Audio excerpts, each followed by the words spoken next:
Hello and welcome to another Adobe Premiere Pro tutorial by ProfileTree. In today's episode I'm going to be talking about markers and using them to log your footage in order to speed up editing. So let's go ahead and get started. I'm going to try and keep this as simple as possible. So as you know, when you scroll through footage, especially if you're working on a major project and it's quite long in terms of duration, it can be hard to keep track of footage, what goes where and what is going on in each part of the video. So what I'm going to introduce to you today, you may already be aware of it and that's completely fine, but if you're not, something that can be extremely useful to you as an editor is using markers to log your project. So for example, if I go to the start of this video, you had to make a chalk pop. So this gentleman here is going to introduce to us how to make a certain type of shot in his bar. So what I'm going to do is click the M key on my keyboard, and that's going to create a little marker just here, so we can zoom in to see that. We can then click on the marker and this will be brought up in our markers tab. If you don't see the markers tab, you can go to Window and down to markers and make sure this is ticked.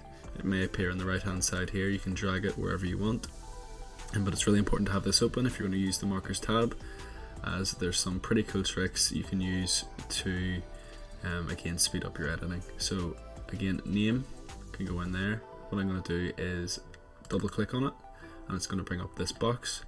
So I'm going to call this chalk pop shot.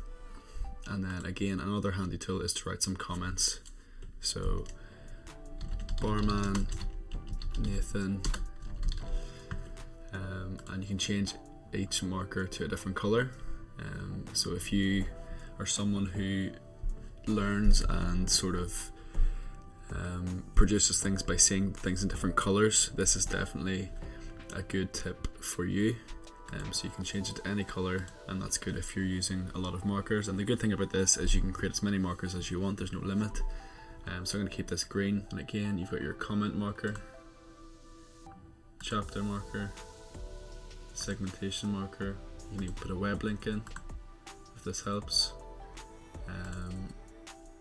So different little features you can use. So I'm just going to go ahead and click OK. So another thing we can do with our marker is to adjust the length of it. So as you can see here, the in point and the out point of the marker.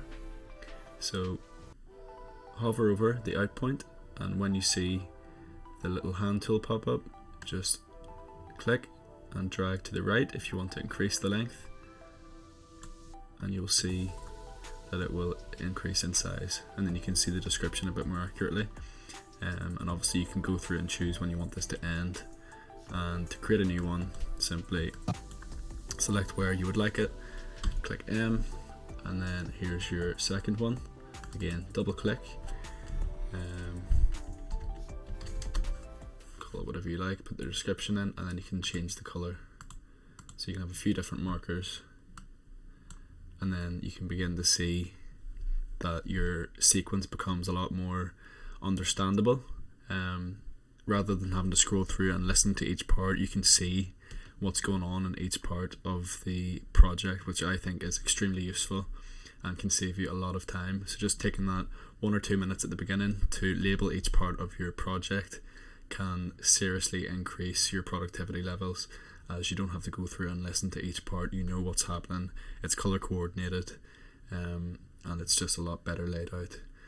So that's the end of this tutorial. Thank you very much for watching. Again, if you have any questions, please leave them in the comment section below and we will try to get back to you as fast as we can.